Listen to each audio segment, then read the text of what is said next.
Great. Hi, everyone. Today is our IndieNomicon Day for 2025. We're super glad that you're here. We welcome everybody that's going to be watching us live on Facebook, as well as watching the recording. So, IndieNomicon. We are a group of game developers, and what we like to do is we want to make sure that people know who our partners are right off of the bat. City of Orlando, they give us money to help also support what we do in game development for our game jams. Space Florida, we just had a space event where people were building games for being able to be in space. We had problem statements, we had to solve those. Sinfluence, they also had gifted us with money for our game jams, so we always have prize money. The Melrose Center, we get to come here every month, and we are now doing Game Dev Days, and I'll tell you more about that. OMG Labs is the co-working space for all of us that are in the game community. You can come down. If you want to have a free pass, you can come and see me. I'll give you a day where you can work out of the place. Employers for Change, that's one of my companies. So we help students find internships. We match them to employer jobs. Cat5 Studios is my game company. Tap for Technologies, that's Danny Tapia. He is not here today. He also oversees the Awe Night that's in Orlando. Gambit Games and Corgi Art House. All of these are people that help support this monthly event that we have. So we want to say thanks to OMG Labs. This is what our OMG Labs looks like. That gentleman in the corner, his name is Murphy. We usually dress him up as RoboCop, so he's in there in an instructional capacity. He is a mannequin. He is not real. But anyway, you can play games. You have dedicated desks. We have floating desks. Any of those are things that you can take advantage of there.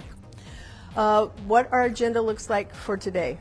I have started a new thing where we're starting at 1, but I do want everyone to know that we are in partnership with the library here, the library, Orange County Library, as well as the Melrose Center.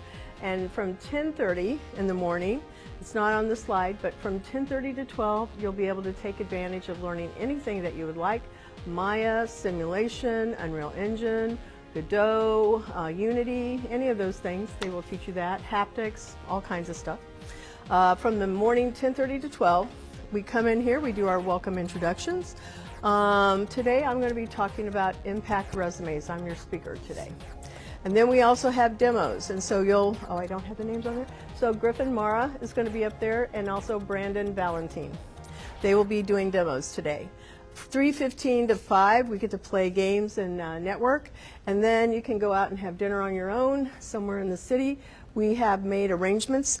So once a month, we go up to One Up Arcade over here on 36 West Church Street. It's a gaming bar. You can play games all you want. Everything's free. You can play in there. So they have a Barbie floor. I like that floor a lot. It's super cute. And they have an occasional karaoke night. So you can connect with us on any of these social channels, and we're about to be leaving Eventbrite and Meetup. We're going to be migrating all of those members over to our new platform. It's called Luma. So you'll be able to see, we're going to roll this out over the next 3 months. Everybody should be able to find it with no problem. And connect with us. If you go to IndieNomicon.org, you'll find all of these social channels there. Follow us, connect with us, do all of those things. We want you to know how to see what's coming up. So what is IndieNomicon? First, it is a nonprofit organization.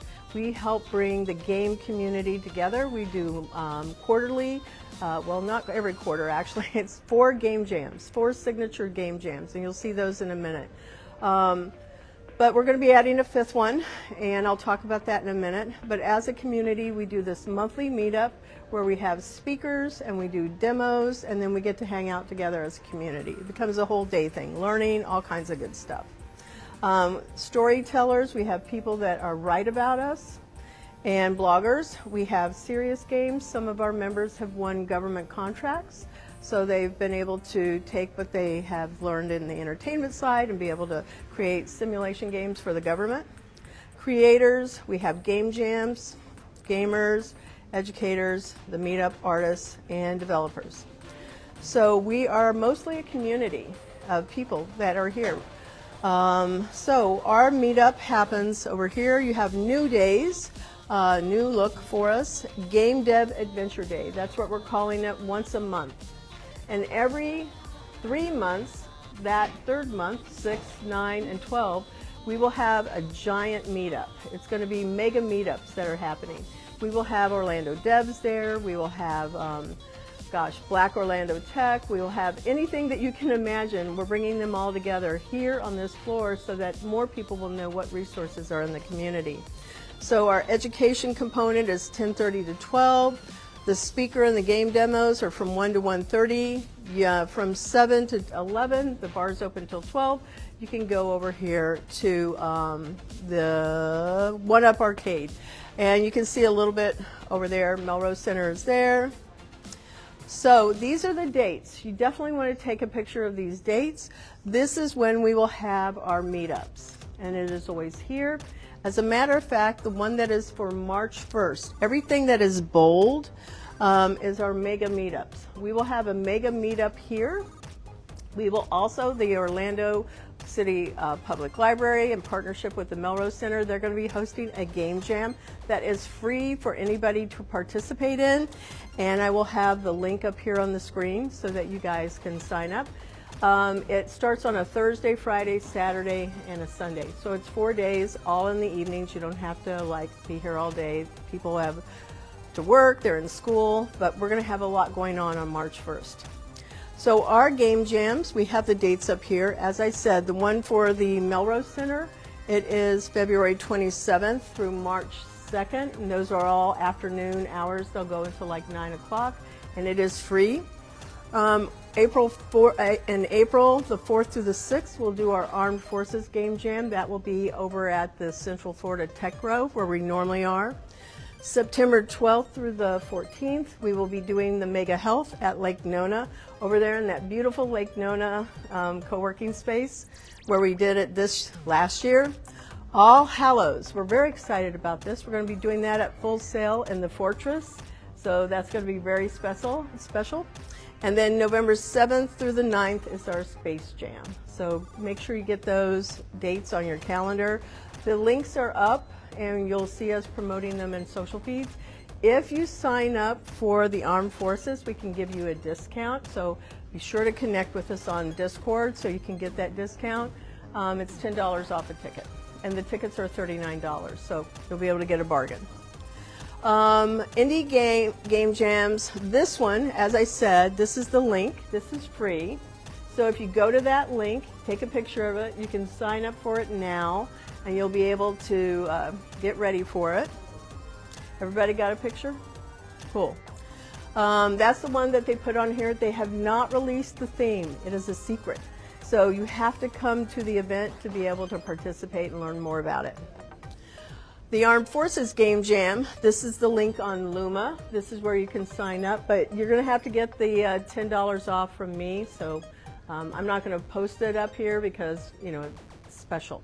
But we will be at the Central Florida Tech Grove.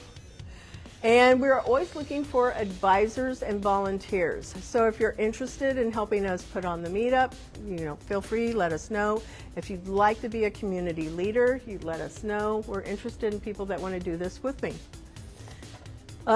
Speakers. So we have a speaker form, and you can take that picture. All of this is on our meetup page. It's also on our websites. It's in our social feeds. You're going to see a lot more of that coming out. So if you're interested in being a speaker and talking about whatever your expertise is, we always look for speakers to sign up.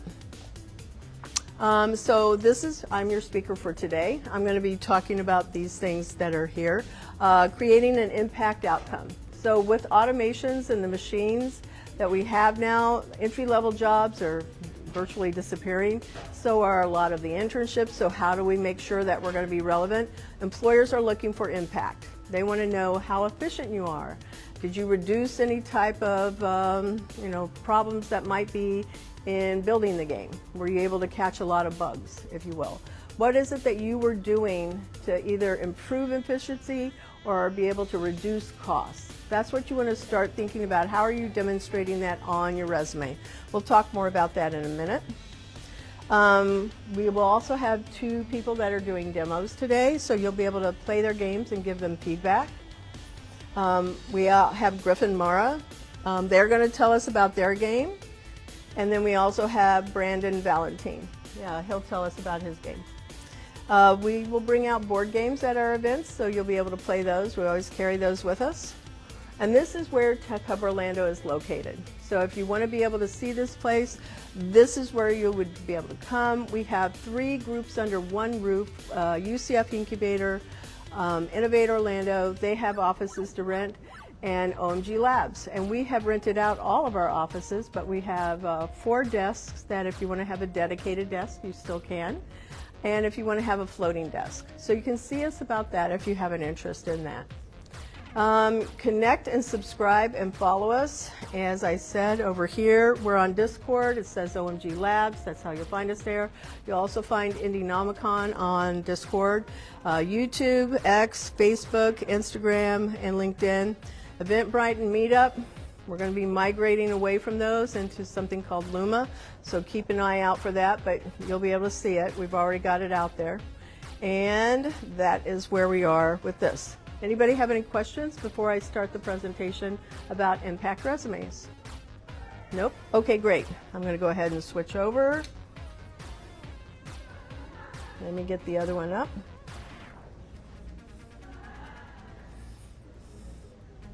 It's going to take a minute. Here we go. All right. So I want to thank IndieNomicon for letting me be the speaker today. Let's see. Okay, this is going to be a different way for me doing it. This is what I will cover today here.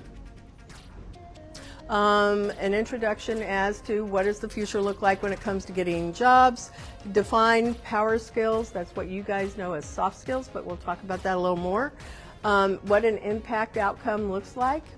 Knowledge and certificates. What's the difference between those things? Tasks and experience. You might have a lot of tasks, but if you can't show what that means in like real experience to complete something, that might be where you're hitting a wall. Engagement and affiliations. So what I'm talking about is if you're on social feeds but you're not engaging with people, you're not sharing, you're not doing things like that, that's going to be a problem. Resume tips, LinkedIn, and email etiquette. Okay, I'm always surprised that a lot of people don't know what a CC means and a BCC and what the difference between reply and reply all. So those are the things I'll talk about here. Do you guys think you decide your future? How many of you think you do? To a certain extent, right? To a certain extent. You decide your habits. That's what you're really deciding. Your habits are what determine your future. So yes, you do decide your future, but it depends on how focused you are on being able to make sure you can get to wherever you're trying to go. So your habits decide them. I told you a little bit about myself earlier. My background is in education. I used to be a public classroom teacher. I've moved over into the HR space now. But if you look at Yoda, if you go over here and you're telling me, oh, you're going to try to do something, I'm going to tell you no. You either do or you do not. So we go back to Yodaism, if you will. There's no try. These are my companies. I have a consulting company. I have a podcast called The Intern Whisperer. I have a game on Steam, Intern Pursuit Game.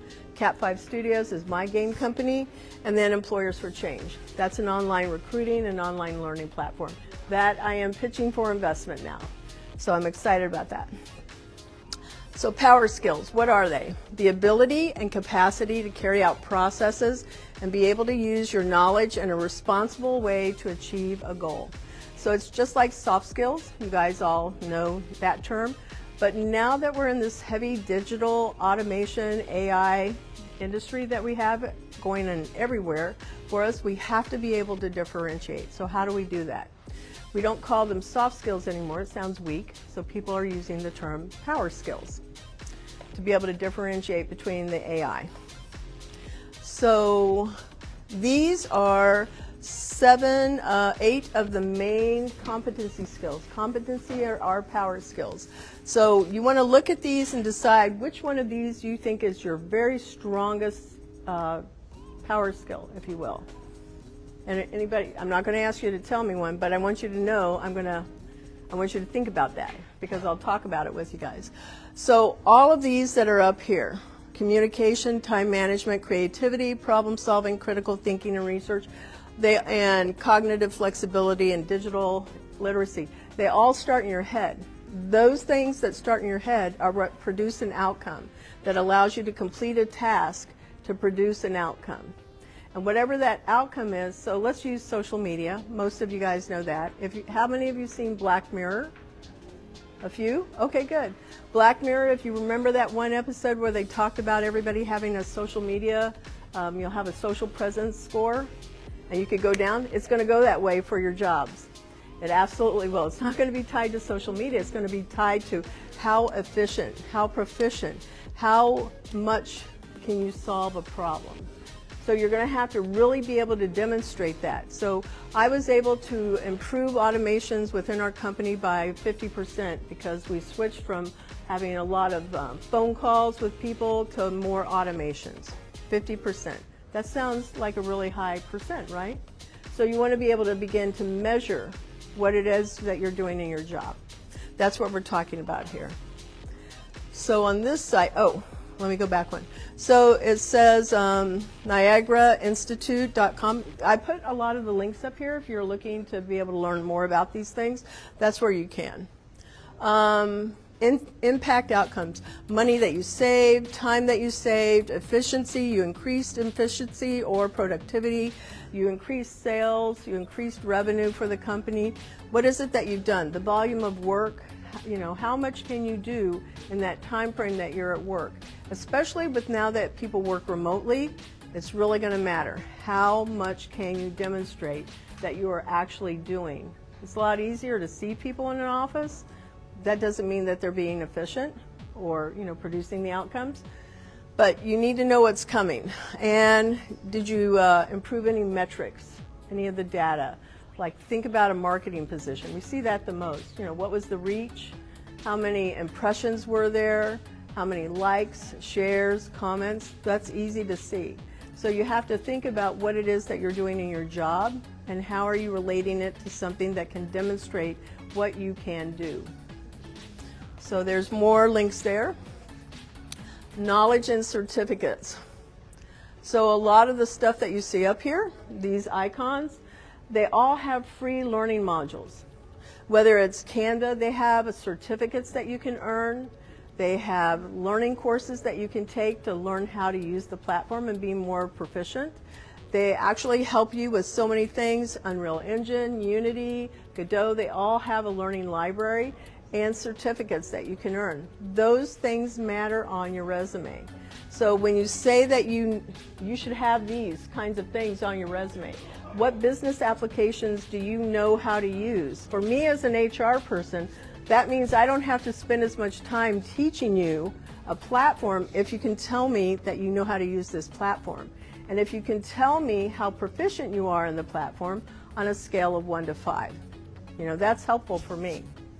So whether it's Google Analytics or Powtoons or Google Dev certificates, all of those are really good to have the certificates, but on the tail end you still want to be able to show, like I'm at a 3 with Google Analytics.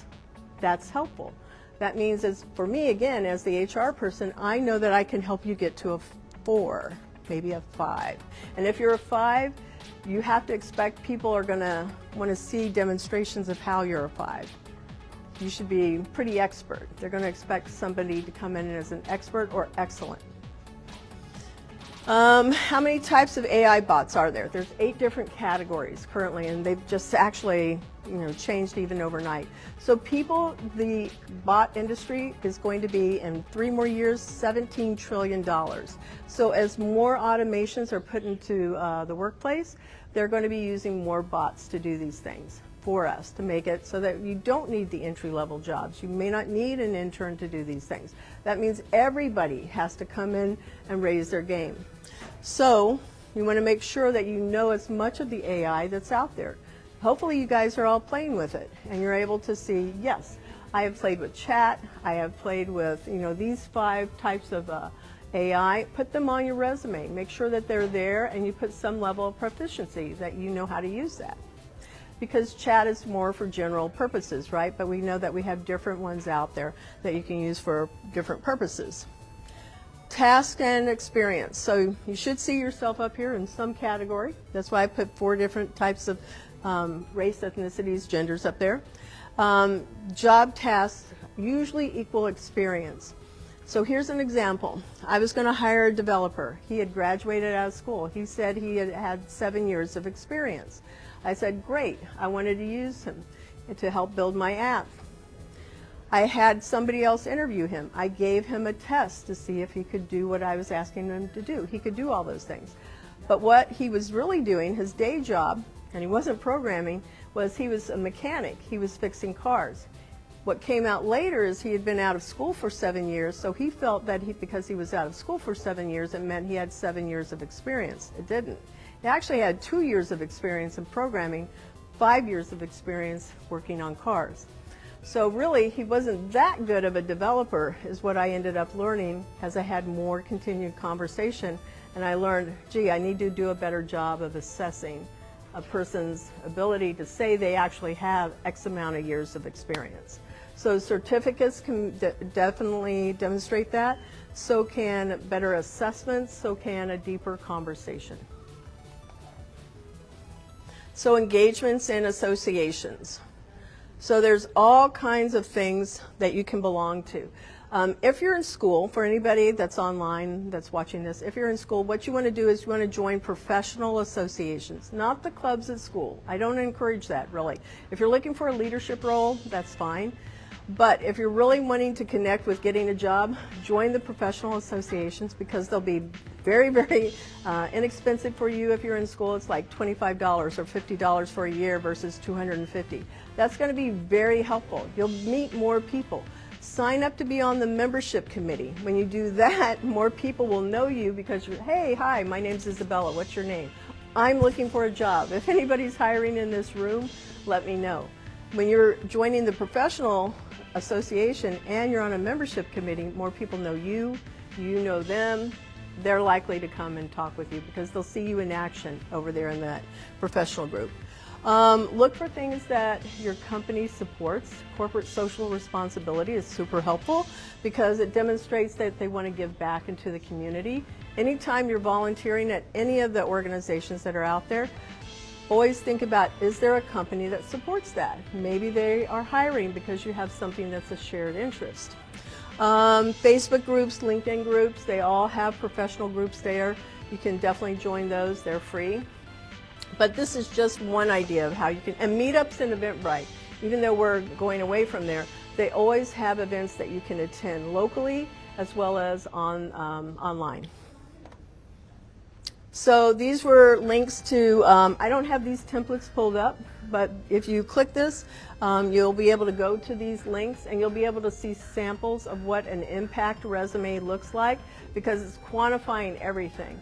They use these types of resumes a lot in the government, and that's what they're looking to see is how efficient, what is your reach that you can actually do in this job. So if you were with the Department of Defense, right, that doesn't mean you're in the military, it might be in cybersecurity, you know, how well were you able to ensure that safety, online safety was being protected for your members. And this year, you probably have noticed everybody is asking for two-factor authentication, right? You have to validate you are this person logging into the website.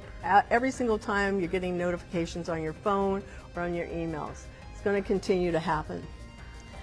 So do's, make sure you update your LinkedIn profile so it matches your actual resume. You can post your resume there. Use Grammarly, especially if English is not your first language. I was an English teacher, but I still use it because I don't trust my own self. Double check that your cell number is there and your email address. I had received a resume from somebody with no cell phone and no email. So just make sure somebody's looked at it for you. List any languages you speak and whatever level of proficiency you are. So if you're, like I use Duolingo every day. I practice Spanish every day.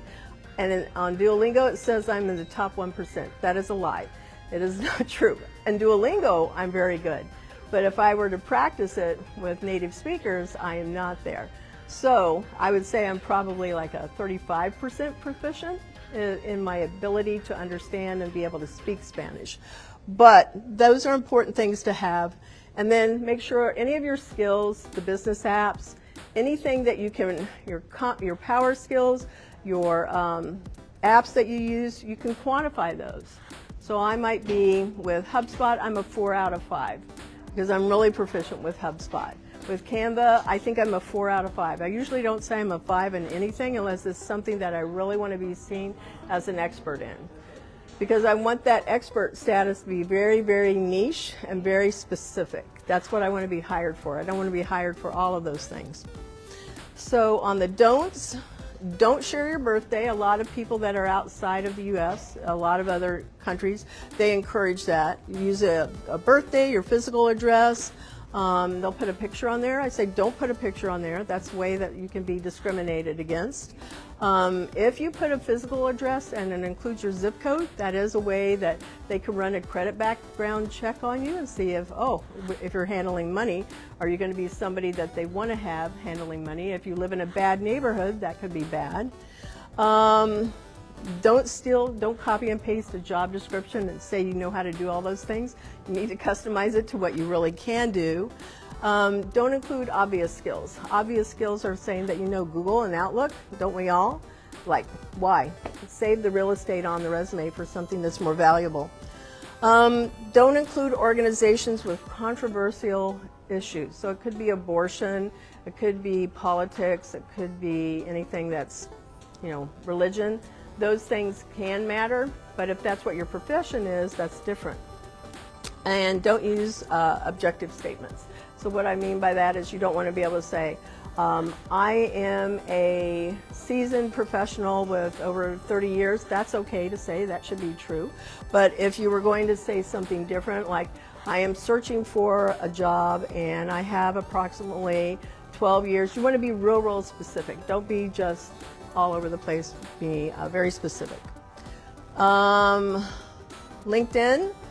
make sure your LinkedIn profile has banner art behind you, a real headshot, a picture of your real face, not a picture, not an illustration or something. Make sure you complete the About You section and make sure that you're engaging. You follow, you connect, you leave comments. I have over 10,000 people I'm connected with on LinkedIn, and they are only people I really met.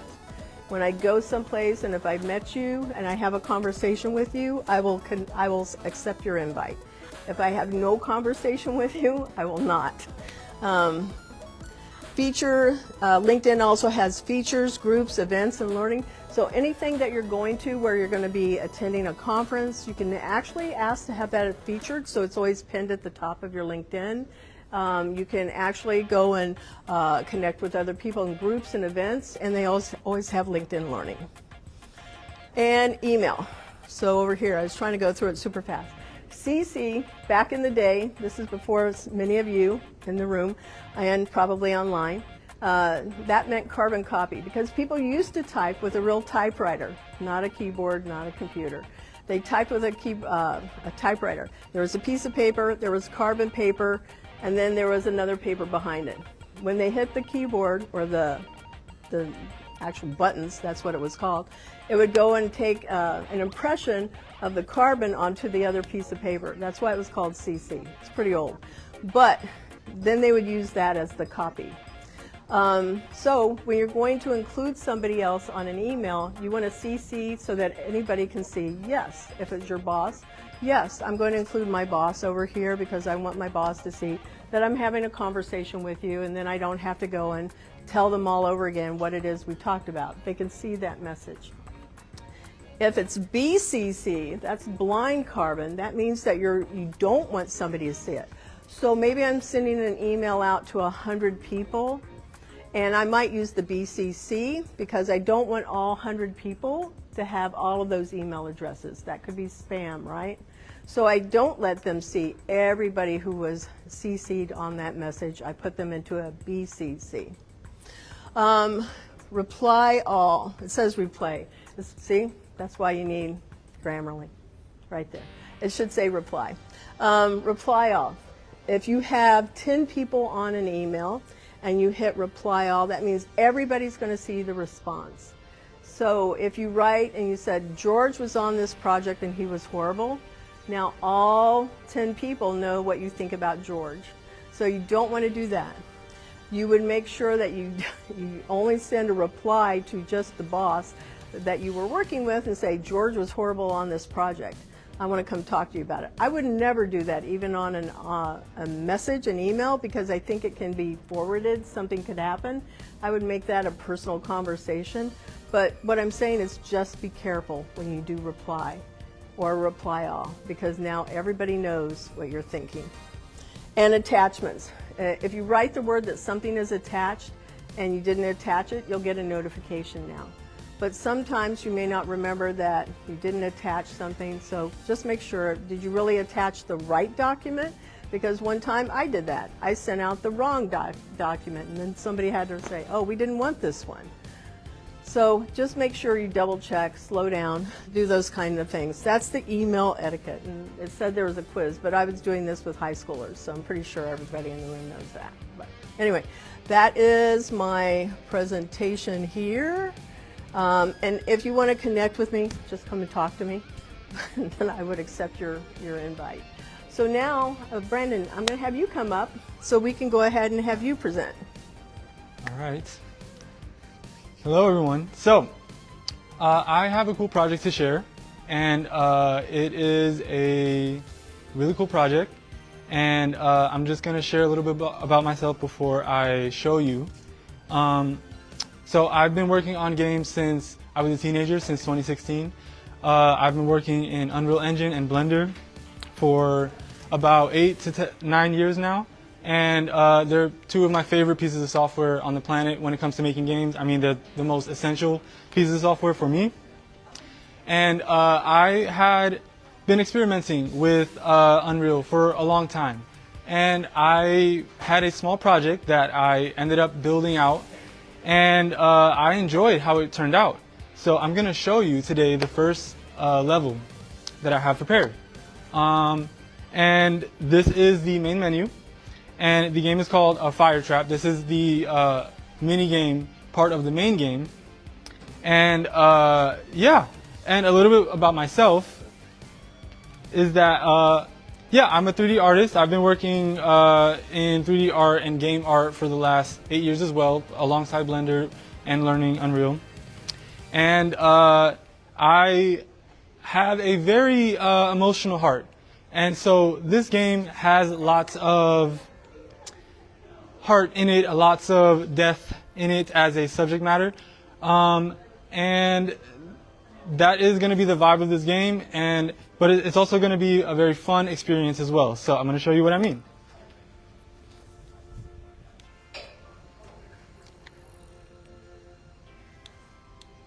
So we're going to play the first level. It's called Dream Cemetery.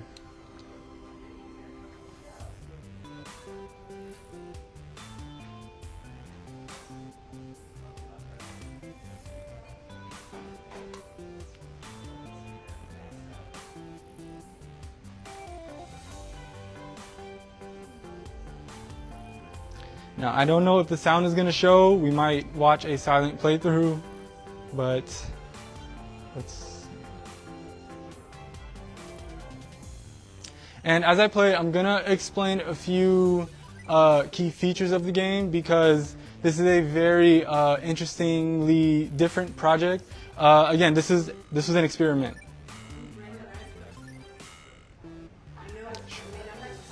Sure. Yeah, I bought a few sound libraries, and I've kind of put them all together myself, and I've modified those files and created my own sort of theme for the game out of those sound libraries. But yeah, I've designed the sounds for the most part myself. But the game is where you start as this little mask, and the little mask has a sword, and you obtain the sword by this mysterious red book.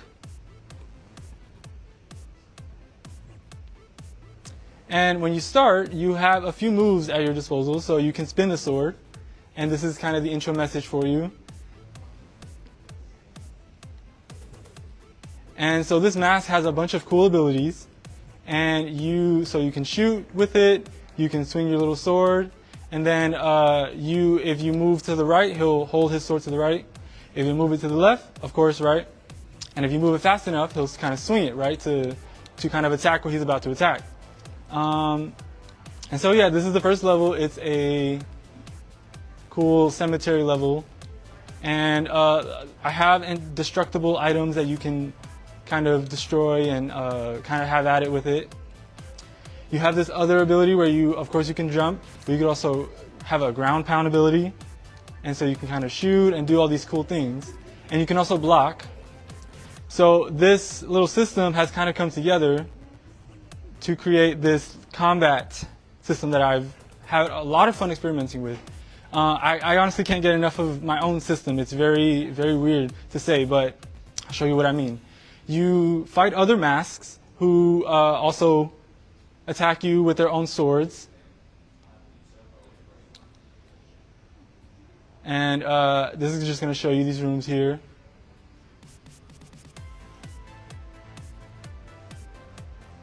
And then you need to unlock this stone door here.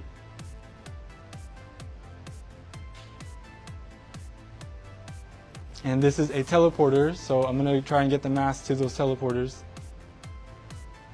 So yeah, you can fight these guys. They are kind of intelligent. They can jump around, they can hit you, and they can swing their own little, they have their own little effects.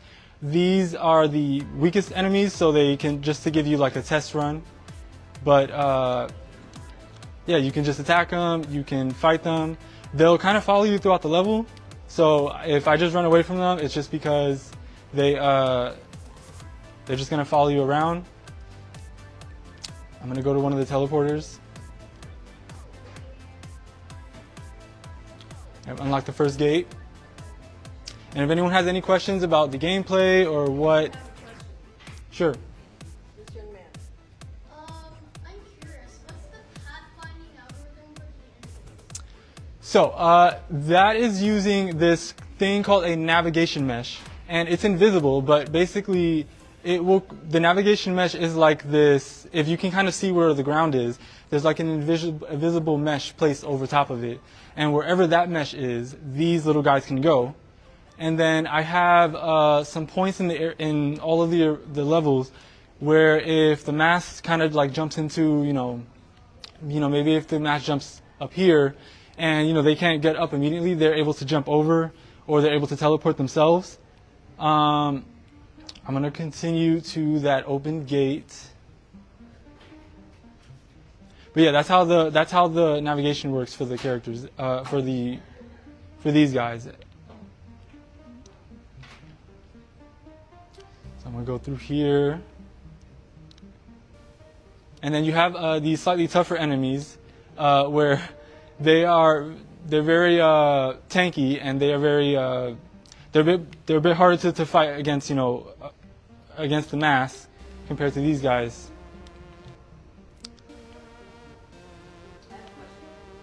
Shoot. Yeah. Feel free to ask any questions. Just shout it out. Yeah, go ahead as they play through. Your artwork is amazing. It is Thank you. Thank you so much. So how long did it take you to create just what you have right now? So I'll start by explaining the character that you play, which is this mask with all his moves. When I started working on this, I was trying to think of a system where you can play as a character that required very little animation. So I just thought of a simple mask that had no limbs, no anything. It could just float. And the inspiration for that was just from the other part of this game that I'm working on that I will show after this. And the mask was just like the main mascot of the game. So I thought that would be the perfect, let me reconnect this. I thought that would be the perfect mascot to play as a character. But I thought, how can I make a mask playable? So I just thought of this floating sword that has very specific rotational presets.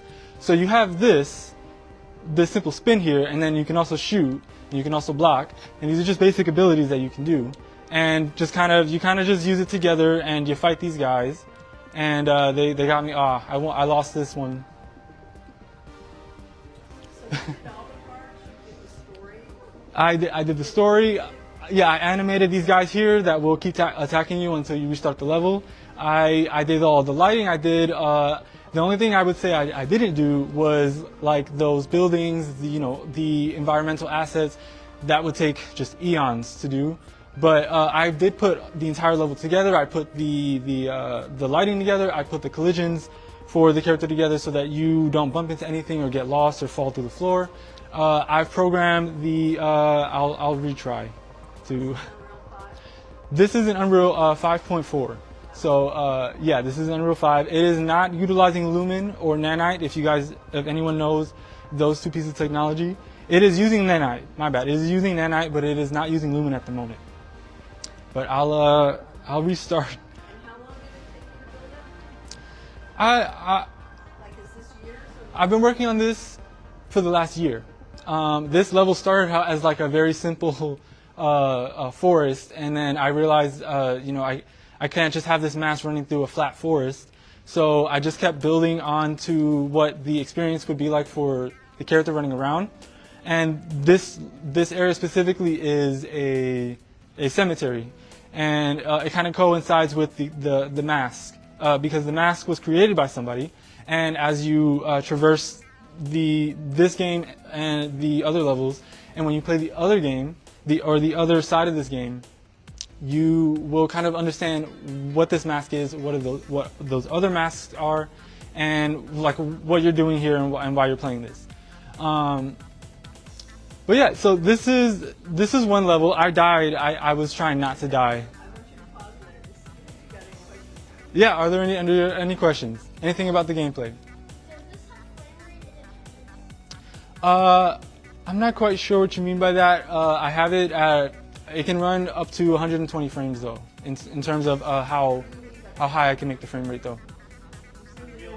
Yeah, frame rate independence. I haven't heard that before.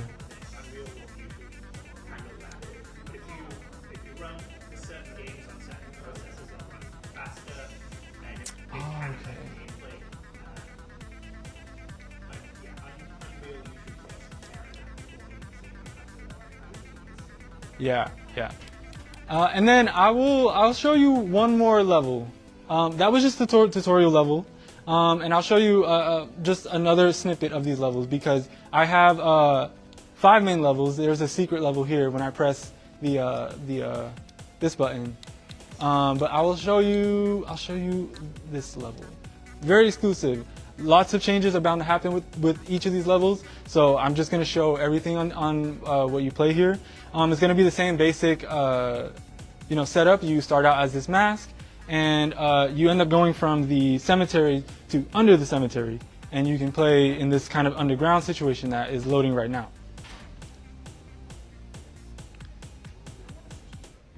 Sure. I have a question for instance for this game. I know you said you've been working on it for a while. Do you have any big outside influences on this, or was it just all? Yeah, it's the gameplay side of it is I had a very weird inspiration because the art style of this game does not coincide with the inspiration. But if anybody knows the game Wii Sports Resort from the Nintendo Wii, I was playing it like last year, and it was just like a nostalgic replay.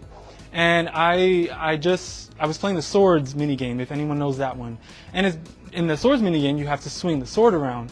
And at the time, this actually started out as a Fruit Ninja simulator type of game where instead of you playing as a mask, you were like having a bunch of masks being thrown up on the screen and you have to slash them. And I ended up just not going through with that. It just seemed boring. And I thought of just making the mask playable. But the inspiration of the gameplay itself is how you can kind of do this with his sword, is what you can do in the Wii Sports game, where you have the sword and you have to mount it. And I thought that would be cool if you can swing it back and forth like that. So it went from just being able to just do this to being able to do a spin move. And so I'll kind of go through with this level. You can destroy lots of things. These things here are collectibles. So he has one sword, but I actually have 11 presets of this sword. So depending on the color that you collect is going to be a brand new sword with different moves, different shooting mechanics, all that. And you can, that's kind of the loop of it. So now you have like these green effects, and you can do a bunch of other cool things with this sword. And this happens for each sword that you collect. And my controller is, I don't have this controller with batteries today, so I have to have it plugged in. But yes, this is one of my favorite levels because you kind of have to just traverse these cave environments and collect things. And as you progress, you'll just kind of slowly unlock things as you go and find new things. And each level has all of its own mechanics, has all of its own kind of like gimmick for it. But then they all have the mechanics interweaving between each level consistently. So these dudes are gonna attack me here, while I have to keep hitting this until it breaks. And these guys are a little bit fierce. They will just keep attacking me. So now that that is broken, it will let me break that. And I have to keep breaking this until I fall all the way through. Yeah, I did all the animations myself. All the movement, all of the breakable, interactable things you see, all of the effects, all of the colors, all of the light placements, pretty much every aspect of this I've worked on myself, except for the exception of the textures, some of the meshes. Like, of course, I didn't create like all of these walls from scratch, but the systems, the effects, the colors, again, I worked on all myself, fine-tuning everything to make it just as fun as possible, and you just kind of keep going. And that was an explosive barrel. That's one of the explosive barrels that you can use, and it doesn't affect you, but it affects the enemies. So you can kind of just strategically use them as you go. Go ahead. Do you have a job? Yes. So you had a full-time job and you did all of this? Yes, this actually was conceived during one of the busiest times of my life working. I had 2 jobs while starting working on this. I was working at a gym, and then I was doing 3D art for a company in New York. And it was very intense, but this was just something I would lay back on, during the weekends. And it started off very simple, and I just kept building on it. And you might be wondering, why is this so good? Why is this so well done? I have many games that I've worked on over the years that I've shipped, but that have never really went anywhere. So I have many years of building systems, building video games, all from scratch from myself. And I've always had to figure out how to create the animations myself, create the lighting myself, because I just would never find anyone else to do it, or at least to do it to the standards that I would need. So yeah, I've just built all the skills up myself over the last 8 to 9 years. And I think this is the coolest project that's come out from this. This is my favorite, one of my favorite swords. It's a purple sword, and it shoots these needle bullets that bounce everywhere in the level. And if I just keep shooting them, they'll just keep bouncing. And yeah, if there are any more questions you have, feel free. I can also open up the editor so you can look at the code that I'm using, and you can analyze that yourself. 3 more minutes. Okay, I'll just keep fighting these guys and see how far I can get in this level. They're pretty fierce. They'll just keep. There are 5 main levels and a practice level. Oh, he took 50 gems from me because I died.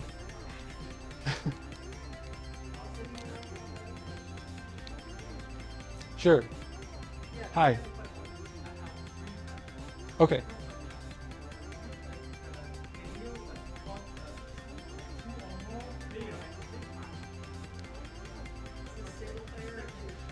Okay, it's single player.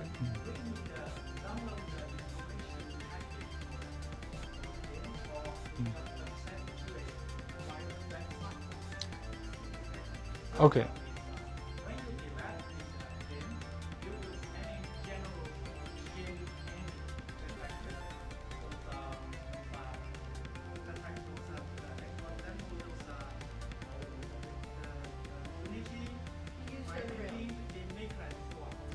Yep. Okay, so the first question was, what was the first question? Oh, so the first question is that it is single player. I experimented with multiplayer. It just didn't seem to work out. So multiplayer is a very difficult thing to set up for a game, but it is single player only. The second question, the answer is I'm using Unreal Engine. I'm using Unreal Engine 5. Oh, that was the third question. My bad. And the second question, I already forgot the second question. What you wanted to know the package, right? Yeah, this is a downloadable package. It when it's downloadable, it comes out to about 7 gigabytes for the entire game.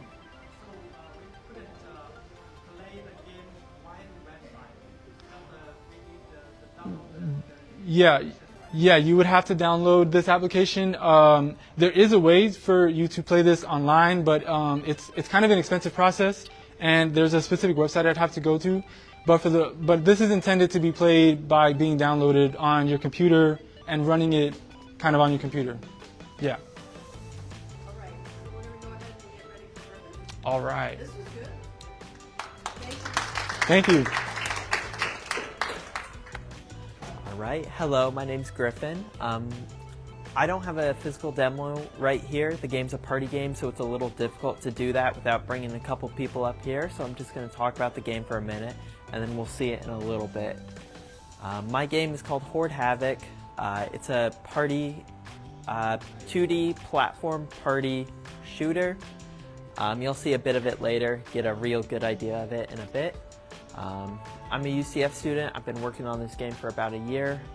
I've been a part-time student, full-time student, and then part-time job while I've been working on this game. So I've been busy with other things as well. But we're coming up on a year of development, and I am the sole developer for the game. I did all the art, programming, everything for it. The game is online multiplayer, which has been an experience. It's my first time doing a multiplayer game. It's been a lot of difficult work.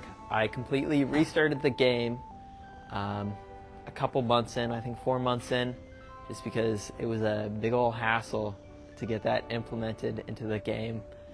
All right. So originally I created the game, I think it was February, for the UCF Game Nights Arcade Jam. They did a 2-day long game jam for their arcade cabinet machines.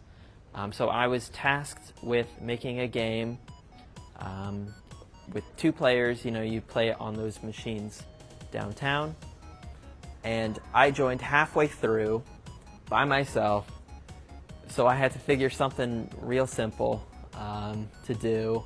So I just made a very simple, platformer with some basic shooting mechanics, with the gimmick being you can fly. There's just infinite jumps. It is. That's a Charizard skin. So I made the game real fast. I was pretty happy with it. It was surprisingly fun for how little time I made it in. And I continued to expand on it for a couple more months, added more levels, added, instead of just 2 players, up to 4. New mechanics with the levels, like there's moving platforms, added those kind of things, and then I tried to add multiplayer. Multiplayer is not easy to add, so I started, not quite from the ground up, I still had all my art, but I had to retool a lot of the programming to make it compatible with online multiplayer. And then I've continued working on that since, adding lots of new maps, lots of new mechanics. All right. What questions do you guys have? You're going to get to play the game over here. It'll be at this station, but it's 4 people can play at the same time. Mm-hmm. Does anyone have one? Yes. What's the sense of theme of the game so far? You mean like the visual theme of the game? Yeah. So everyone plays as these fat little dragons, and they shoot money at each other. That's the goal of the game, and it depends on the game mode, but that is kind of the core theme of the game. When you get a quarter, it does a lot more damage. You deal damage based on the coin amount, how much it's worth. So quarters are these, big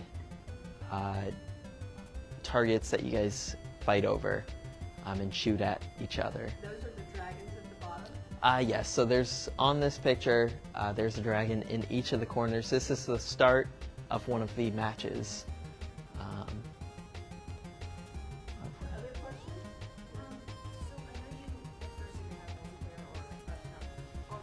Yes. How did you go about starting the process for that? So it's my first time doing multiplayer, so when I first started trying to implement multiplayer, I tried doing it into, the 4-month-year-old game. That was very difficult. And so that's really when I started learning how to do multiplayer and like some of the core things. I got a little bit of it working, but it was too difficult to implement into the entire project. A lot of things just weren't quite working together, so I decided to just restart. And it was just slowly doing it piece by piece through networking with game objects, which is a Unity package. So it was just, I have one player, all they can do is jump. Getting that jump to work. That's it. They can't even walk around, nothing. It's just jumping, making sure that is relayed between two computers. And then, okay, now they can walk, one way. They can walk to the right, and that's it. Making sure that works between them. And just slowly implementing more and more until, the players are completely work as they do. They can fire projectiles, you can join a lobby, until I've gotten to the point where I am now. Any other questions? Oh, you have one more. Okay, I know, are you looking at adding more skins, or is it more like more focused on just making the game? So I will be adding a couple more skins and like customability. That has been a focus of mine for this game. I really want the players to kind of be able to do what they want. Right now, there's a handful of them, but I do have support for custom like skins, adding your own personal skins. So you could take a sprite sheet, redraw it however you want and implement it back into the game without doing much work. It's just a file, you drag it into a folder, and it automatically takes that, turns it into like a character for you.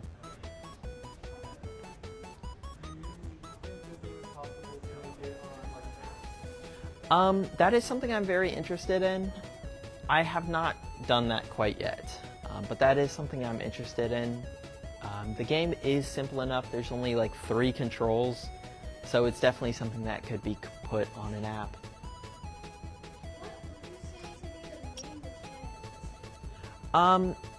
The main mechanics are, there's just 2 really, real simple.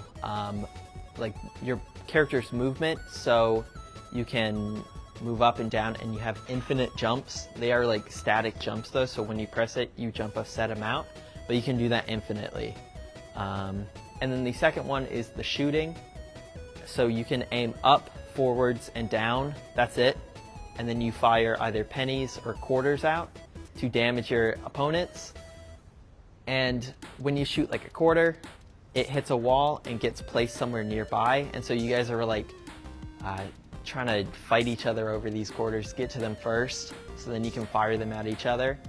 But the somewhat limited aiming with the movement makes it so, there's a bit of a cap. You can't get too crazy. And so it's relatively easy to miss, and y'all are fighting over these quarters like a bunch of savage dogs.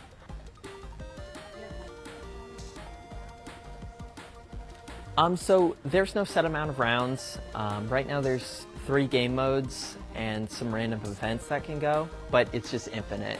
It cycles through, it gives you 3, one of each game mode, you play them, and then it just repeats randomly. So you just cycle through the game modes right now.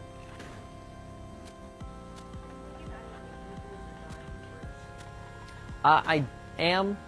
It's on my radar. That's something I'm interested in, but it's not like at the forefront of my attention. All right. Hey guys, so I'm Kerry Allen. I'm a senior engine programmer at id Software. I live out in Dallas. I just in town for just visiting the family. Yeah, I've been making games now, probably professionally for about 25 years, and like AAA games about 20 years. I've been programming my whole life. I was in my bedroom in the early 80s, just on my Commodore 64 and my Sinclair Spectrum, just learning how to code back in the day. Am I not in shot here? Yeah. So yeah, just passing through. Just came to visit my family for the holidays. But I was based in Orlando about 10 years ago. I actually graduated from Full Sail University. Graduated in 2006. Yeah, I'm based in Dallas now. So yeah, just touching bases with friends. Some of the stuff that I've worked on in my career. My first job out of school, I worked for Activision.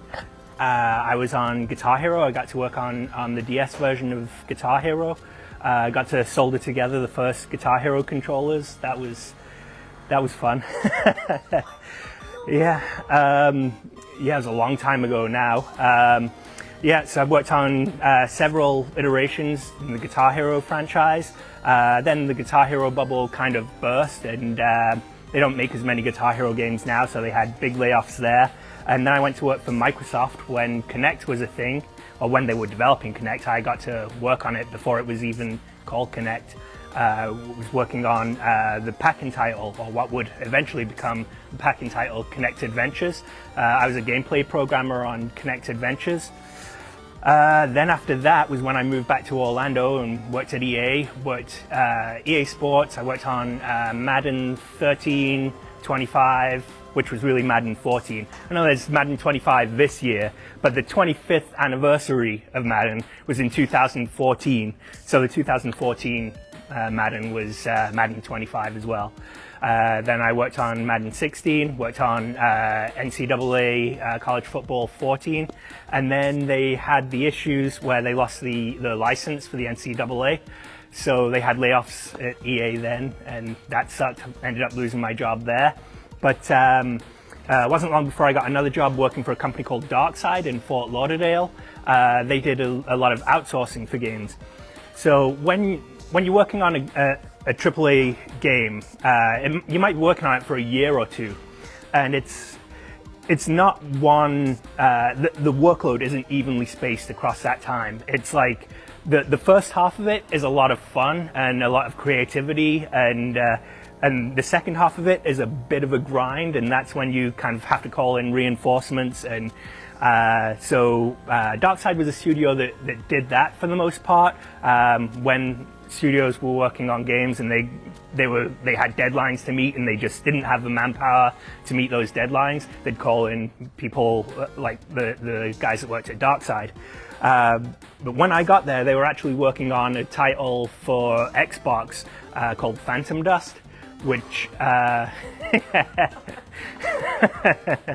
so yeah, the original Phantom Dust came out on the original the Xbox from like 2001. But when I got there, I was there 2014, 2015, somewhere around there. And yeah, we were working on the remake of Phantom Dust. There were issues with the title that we were working on, and they ended up going, instead of having like a brand new Phantom Dust game, they ended up kind of just going with like a reskin, like an HD remake of the original 2000 game. So unfortunately that ended up tanking that studio, and I was laid off again. Layoffs happen a lot in the gaming industry if you follow the news, and it sucks for us. It sucks that a lot of times you know, you get invested in a company and then it goes under, or you get tied to your team and then there's downsizing for whatever reason, and you end up losing your job. Yeah, it happens to everyone, but you take your skill set and you move on. So after Darkside went under, that's when I got my job where I am now at id Software. I've been there now for about 10 years. The first year I was there, I actually went out to live in Germany. We were opening up a new office there, and they sent me out there to help open up a new office in Germany. Then I spent some time getting my paperwork, because I'm not originally from America. I don't know if you could tell, my accent shows. Not originally from America, so it takes a little bit of paperwork for me to work here. So they took care of that and moved me back to Dallas. And while I've been at id, I've worked on Doom in 2016. I worked on Doom VFR. That was a bit of a pet project of mine. I had a lot of fun working on that. Got to show it off at E3, and like Blink 182 were on one side of the stage, and then I was on the other side. It was really cool. And then Doom Eternal and the expansions for it, worked on those, and currently I'm working on Doom the Dark Ages. So I was the lead UI programmer for Doom Eternal, and now I'm more on the engine team. I still do a lot of UI, but it's kind of low level UI. It's making sure the text gets rendered to the screen correctly and things like that. Cleaning up like memory issues, making sure that the game can run on the next gen platforms. The UI stays within its resource budgets. Yeah, that sort of thing is what I do right now on the engine team now instead. And yeah, that's my story. Thank you. Yeah. Thanks. You guys can come and ask him questions after. So now we get to go play games.